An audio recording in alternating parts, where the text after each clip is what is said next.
Selamat pagi anak-anak, selamat berjumpa kembali. Semoga anak-anak semua dalam keadaan yang sehat selalu. Sebelum kegiatan hari ini kita mulai, marilah kita mengawali kegiatan kita dengan berdoa. Berdoa dimulai. Selesai.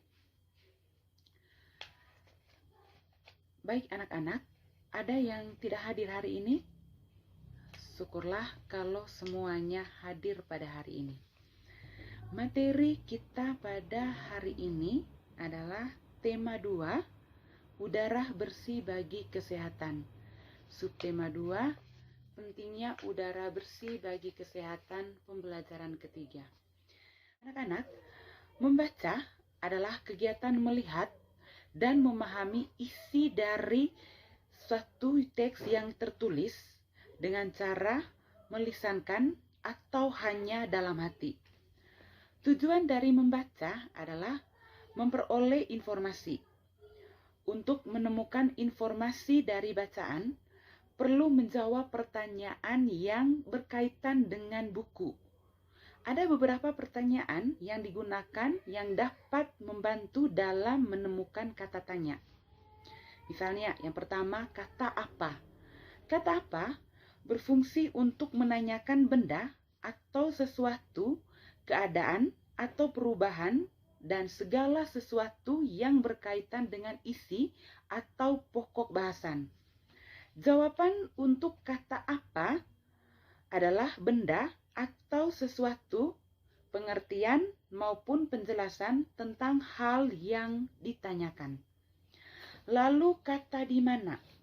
Fungsi kata di mana untuk menanyakan tempat berlangsungnya suatu peristiwa. Jawaban dari kata di mana ini adalah tempat berlangsungnya suatu peristiwa atau kejadian. Lalu kata kapan. Kata kapan berfungsi untuk menanyakan waktu terjadinya suatu peristiwa.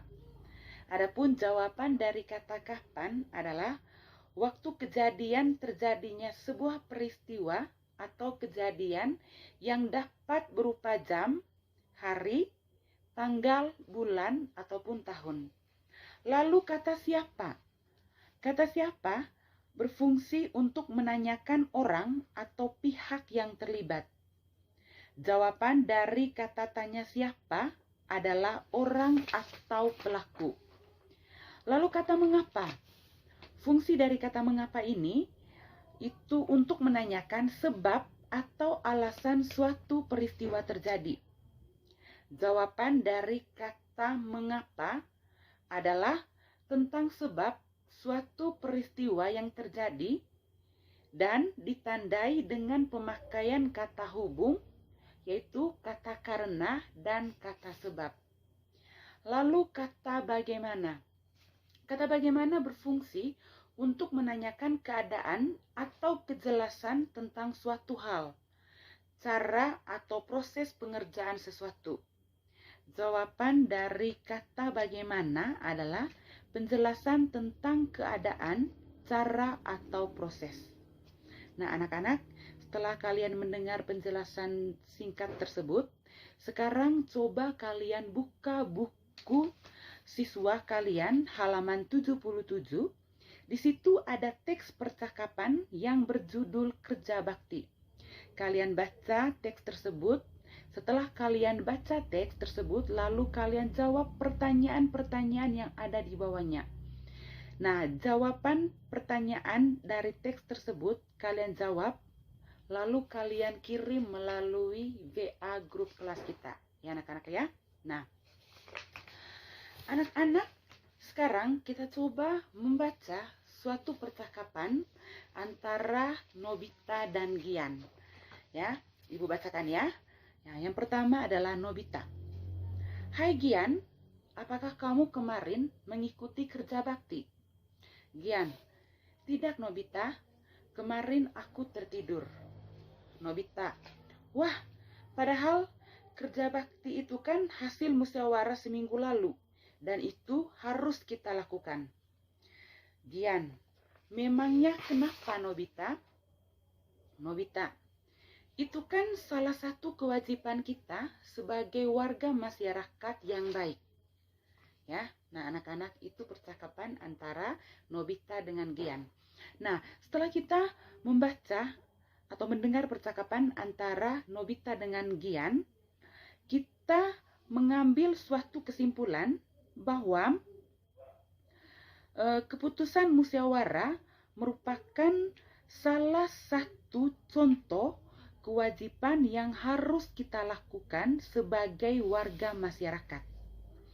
Nah, kewajiban itu sendiri berarti sesuatu yang harus kita lakukan dengan penuh rasa tanggung jawab. Jadi, kewajiban warga masyarakat adalah sesuatu yang harus dilakukan seseorang sebagai warga masyarakat dengan penuh rasa tanggung jawab. Nah, selain kewajiban sebagai warga masyarakat, kita juga memiliki hak. Nah, hak di sini berarti sesuatu yang mutlak menjadi milik seseorang dan penggunaannya tergantung kepada orang yang bersangkutan.